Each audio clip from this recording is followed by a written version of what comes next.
Yo, what's going on, guys? Today is day 6 of the league, and as you can see here, I finally was able to buy my Mageblood. And in case you are wondering, my slash played is 4 days and 3 hours, and I actually was able to buy it yesterday, and I was kinda AFK chilling today after a long session of gameplay for like 10 hours in hideout, so it's more like 3.5 days, and I bought it yesterday, so day 5.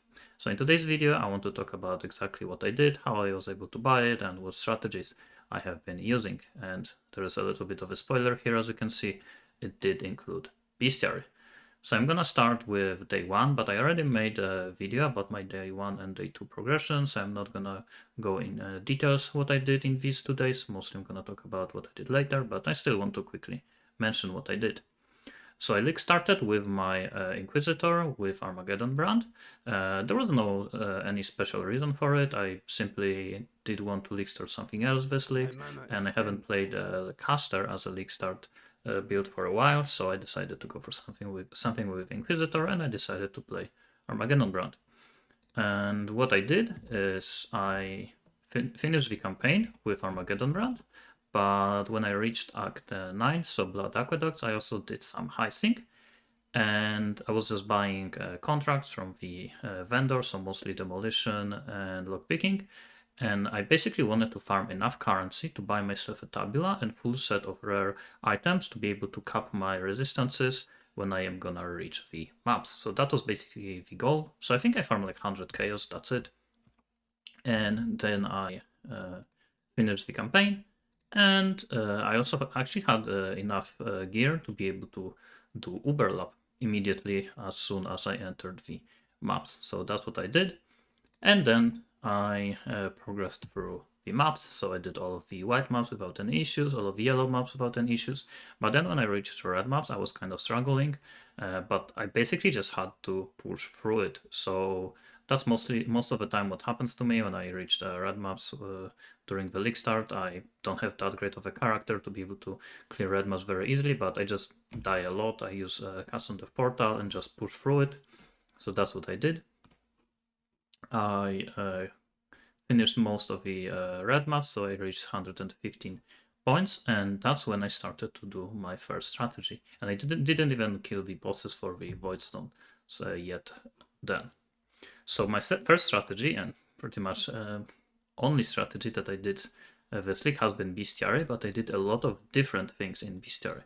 So the first thing I did is I did farm Bestiary in red maps, because during day 1 and day 2, Krekik Vassals and Tiger Alphas were worth between 1 and 2 divines. And as you can see here, right now they are 20C and 14k, so they drop down a lot. But day 1, day 2, it's very important if you want to go for bestiary strategy. Red maps are just very, very good, and they start appearing in tier 13. But I did tier 14 because then you can also do some altars. So I did some red altars, then I also tried out green ones, so I farmed with that, and I farmed enough currency to buy myself Void Battery, Battle of Brotherhood, Malkai's Loop. I did buy some of the Grand Spectrums with minimum power charges. Actually, this doesn't show how much they are. I think I bought them for like 15 chaos. Right now, the minimum power charges are way more expensive. Let me actually check.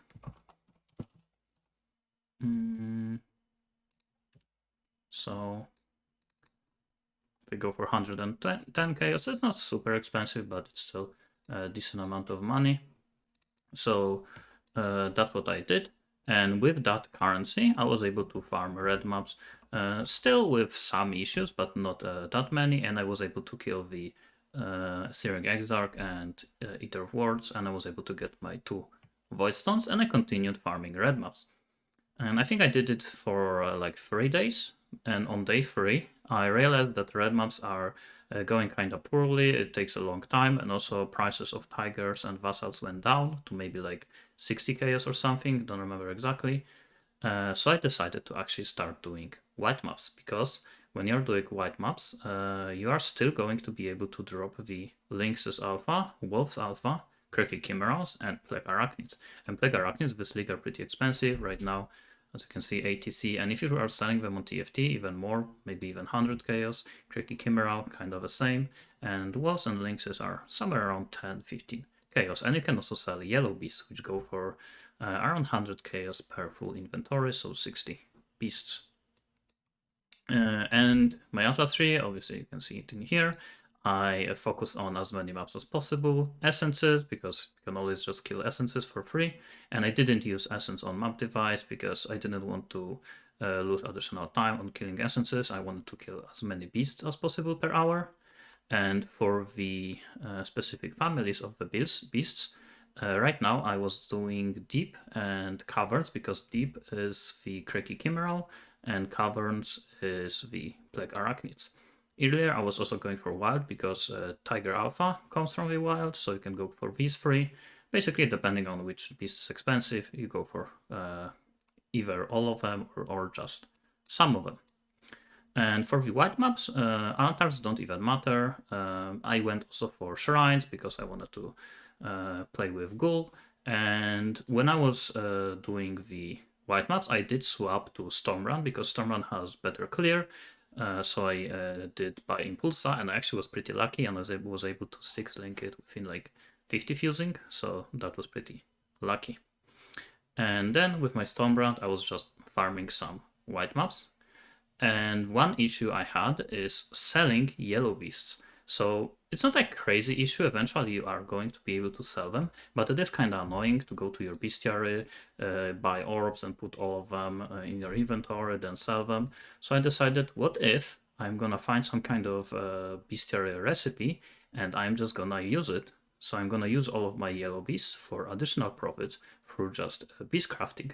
This way, not only I'm gonna make additional money, but also I'm gonna find a use for my yellow beasts, and I'm not gonna have to sell them, and I am either gonna get additional value, because when you are selling yellow beasts, you have to put them in orbs, which means you are losing 1 chaos per every yellow beast. And if you are using them, and you would have to buy them, you would spend around 1.5 to 2 chaos per beast. So if you are using your own yellow beast, then it's much cheaper. Well, it's not like crazy cheaper, it's depending on how expensive is the actual red beast that you're using for a recipe. So it's still some additional profit. So the recipe I decided to go for is the Vivid Watcher, which is the recipe that lets you reroll the Awakened Gem into different one. So just to show you how it works, I'm just gonna use it, Vivid Watcher. Go here, you put some cheap Awakened Gems, so this one goes for like 30 chaos. So I was buying a lot of Awakened Gems, and I was buying them for between 25 to 40 chaos. And you just use this beast, you kill all of the beasts in here. Usually they are pretty easy, because usually they are low level.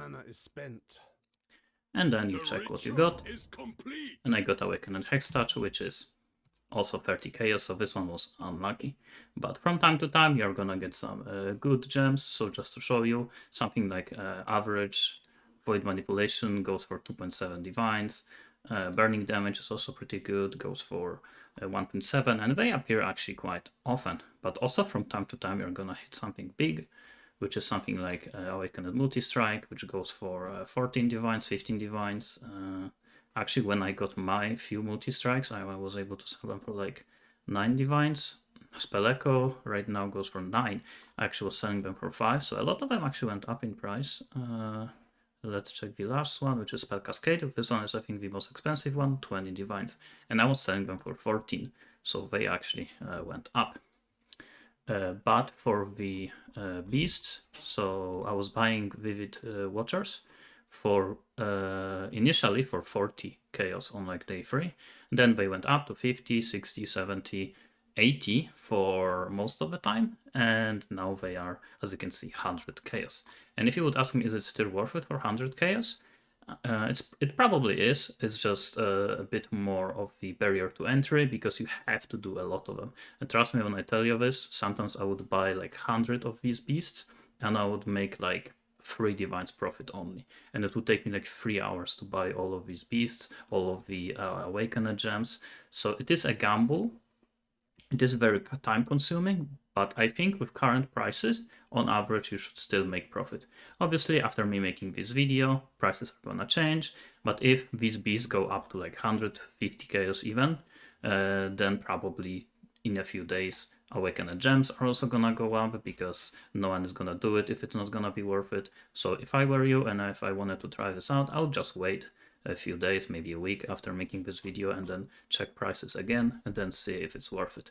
But like I said, at the end of the day, it is still a gamble. One time I think I got like 8 of the expensive gems within 50 rerolls. Other time I got 0 in like 110. Another time I got like 1 in 80. And most of the profit is gonna come from getting the big hits. If you're only gonna get the cheap ones like Ancestral Call, which basically is a money lost, and from time to time you're gonna get the 1 to 2 to 3 divines. These are just gonna cover for the losses, and you're gonna make profit when you hit something big. So it is a gamble, but it's calculated gamble where on average you should make some profit. So what I was doing, again, I was just buying these Vivid Waters, buying Awakened Gems, rerolling them, and then when I ran out of yellow beasts, I would run more white maps. I actually was also using the compasses, but I actually wouldn't use them right now. I think it was a mistake to use them.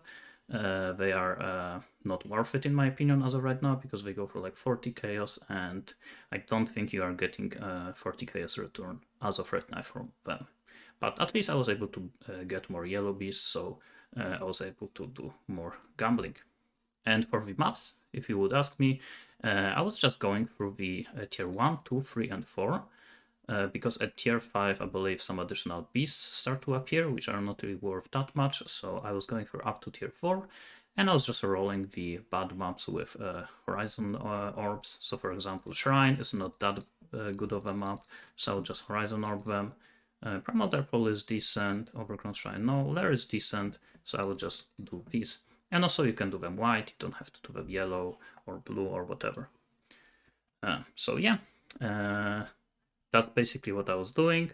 Most of my money, I think, actually came from the gambling, but I would say probably like 30%, 40% from mapping and 60% from gambling. But like I said, it actually takes a long time to be able to buy these beasts. I think overall, I did probably like 500 rerolls, so it is very time consuming. And I finally have my Mageblood, so I'm probably no longer gonna do this. Maybe I'm gonna do a little bit more bestiary, like actually farming bestiary, but no more gambling. Maybe from time to time just for fun. And what I'm gonna do now, to be honest, I actually am not too sure of this league. I don't really have that many plans, so I'm probably gonna play this build for a while, farm some additional currency, and then I'm gonna think what I'm gonna do. But definitely I'm gonna do some currency making strategy videos. So if you want to see them, make sure to subscribe, and see you next time.